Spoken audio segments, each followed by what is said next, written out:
ये सखी देख ना बाराती सब आ गए, चल स्वागत करे के। Music by Mohan Yadav.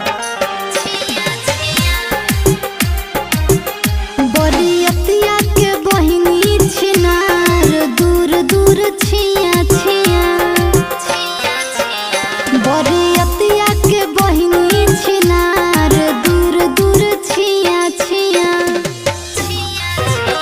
इनकर आल डोलेला, इनकर चाल डोलेला, जब चलेली मटक के सगाल डोलेला, जब चलेली मटक के।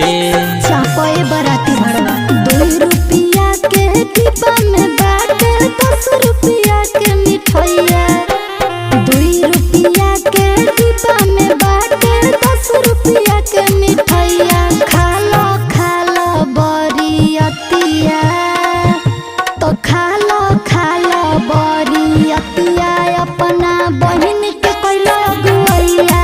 खा लो बरियतिया, हरे खा लो। गदहा चढ़ के आइले समधी बेटा दिया है अपन, गदहा चढ़ के आइले समधी बेटा दिया है अपन। की तोरू सल बड़े मछरी के मुड़ाला, जोरे जोरे दूर समधी। चाही कम नाही पूरा भर पूराला, जोरे जोरे दूर समधी। कि हम तने मता भेजले रही इंटरनेट से, भसुर साला आइले लेट से। कि हम तने मता भेजले रही इंटरनेट से, भसुर साला आइले लेट से।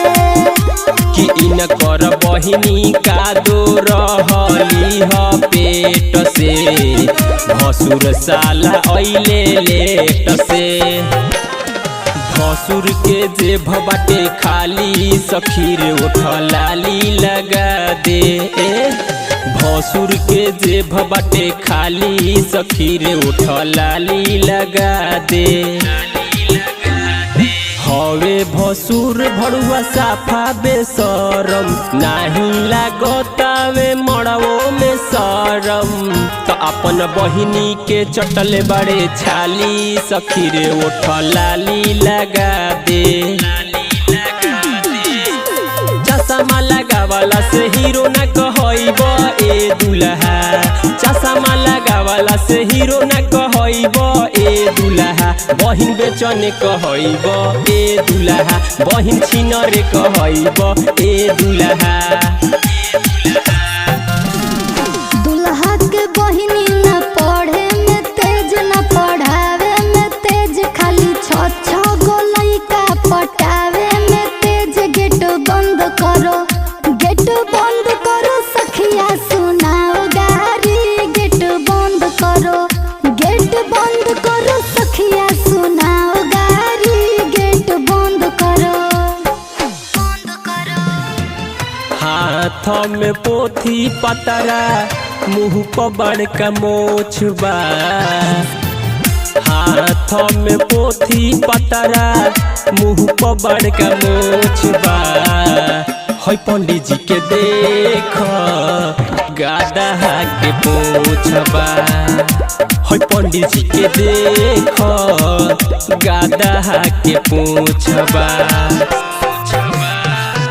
आंगना में बावल जरे दुआरा पदियरी, आंगना में बावल जरे दुआरा पदियरी। हजम बहुत छिनारे पकावे रोटी तियारी, हजम बहुत छिनारे पकावे रोटी तियारी।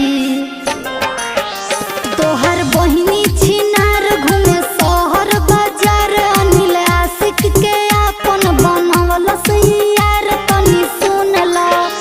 तोहर तोहर बहिनी खेलाड़ घूमे शहर बाजार मुन्ना मनोज के आपन बनवले भतार तनी सुन ला हो तनी सुन ला बाराती साले तब जई हो तनी सुन ला।